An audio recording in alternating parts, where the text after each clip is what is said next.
भगवान विश्राम करते हैं, पट जब बंद होते हैं तो मेरे नारायण के हृदय से बाहर जो लक्ष्मी जी का मंदिर है वहां से लक्ष्मी जी को लाकर हृदय से लगाया जाता है और भगवान को एक कम्मल पूरा घी में उसको लपेट कर पूरे घृत में उसको लगाकर, गौ माता के घृत में उसको लगाकर नारायण को भगवान शिव का स्मरण कर कर लपेटा जाता है। भगवान नारायण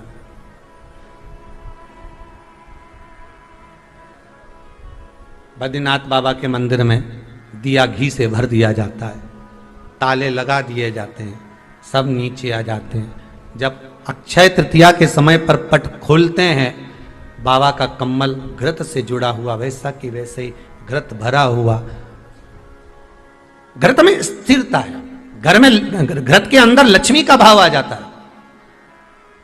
हमारे यहाँ हिंदू धर्म में बहुत सुंदर बात कही जाती थी पहले, आजकल जमाने में कहते कि नहीं कहते मालूम नहीं, पर मारवाड़ के अंदर एक रीति थी, घर के अंदर रसोई घर में एक इतनी बड़ी कुल्हड़ होती थी जिसमें घी भरा होता था, छोटी सी चम्मच होती थी, उसमें पूरे घर का घी खाली हो जाए पर उस कुल्हड़ का घी खाली नहीं होना चाहिए। नानी भाई का मायरा सुना है आप लोगों ने?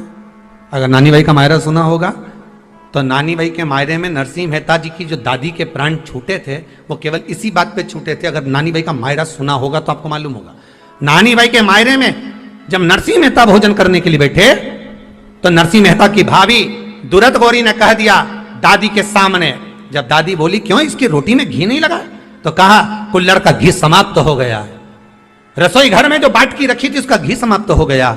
जय कुंवर भाई को चिंता लग गई, आंखों से अश्रु बहने लगे और जय कुंवर भाई नरसिंह मेहता की दादी प्राणों को छोड़ दी कि मेरे रसोई घर का घी समाप्त हो गया, मतलब ये घर अब बर्बाद होने में देरी नहीं लगेगी। नानी भाई का मायरा कहता है दादी के प्राण छूट गए थे, नैनों से नीर बह रहा था, केवल जरा सा संवाद। शास्त्र कहता है घर के रसोई घर में जिस बाटकी से आप रोटी पर घी लगाते उसकी बाटकी में भले आधा चम्मच घी पड़ा पर पड़े रहना चाहिए, क्यों? वो लक्ष्मी को घटने नहीं देता। जिस दिन बाटकी मंज जाए, साफ हो जाए, उसी दिन उसको धोकर पोंछ कर वापस भर देना चाहिए। अगर बाटकी गंदी हो गई तो आप धो पोछो, मना नहीं है, पर उसको धोने पोछने से पहले एक कटोरी में घी भर दो, चम्मच रख दो। पर रसोई घर में बाटकी में घी होना चाहिए और उसमें आप डालते रहो और लगाते रहो, रोटी में चलेगा, पर बाटकी का घी समाप्त नहीं होना चाहिए, कुल्हड़ का घी समाप्त नहीं होना चाहिए। वो बरकत है, वो भंडार है, वो संपदा है हमारी। घृत वैभव देता है, घृत वैभव प्रदान कर।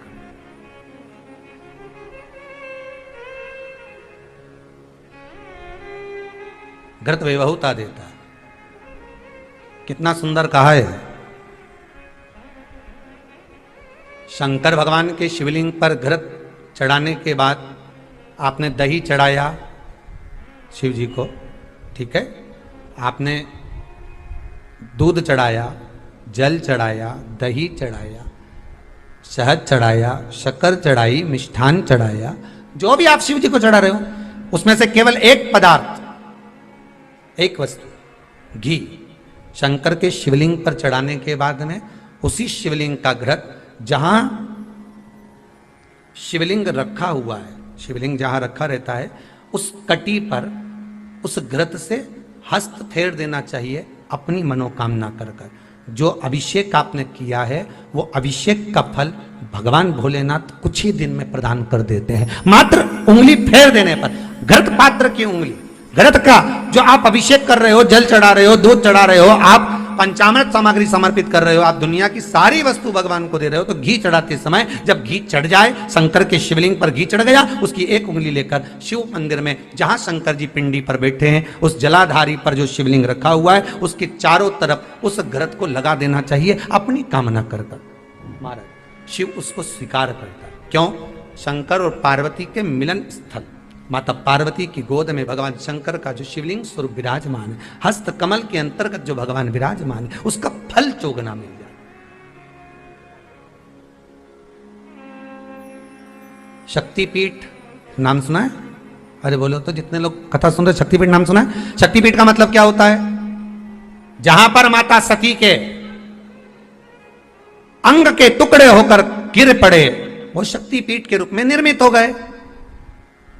तो जितनी भी शक्तिपीठ होती है उन शक्तिपीठ में आप लड्डू चढ़ाएं, पेड़ा चढ़ाएं, वस्त्र चढ़ाएं, आभूषण चढ़ाएं, सोना चढ़ाएं, चांदी चढ़ाएं, मुद्रा चढ़ाएं, आपकी मर्जी पड़े करोड़ों रुपए चढ़ाएं, मना नहीं है।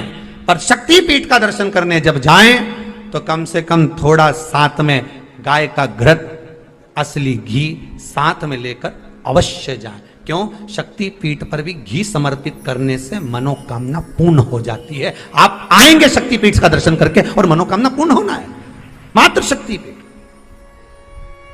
आप चढ़ाएं वस्तु, ढेर चढ़ाएं, आप सोना चांदी अंबारियों में धन दौलत सब चढ़ाएं, पर साथ में आप चुनरी चढ़ा रहे हैं, साड़ी चढ़ाएं, घृत भी दीजिए, घृत भी प्रदान।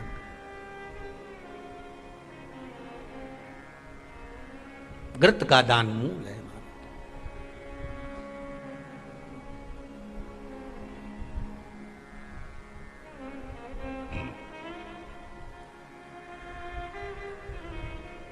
तुमने ही जल थल बनाया,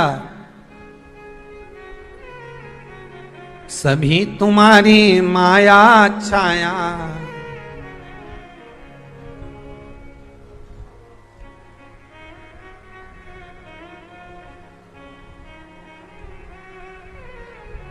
भगवान शिव औखड़ दयालु।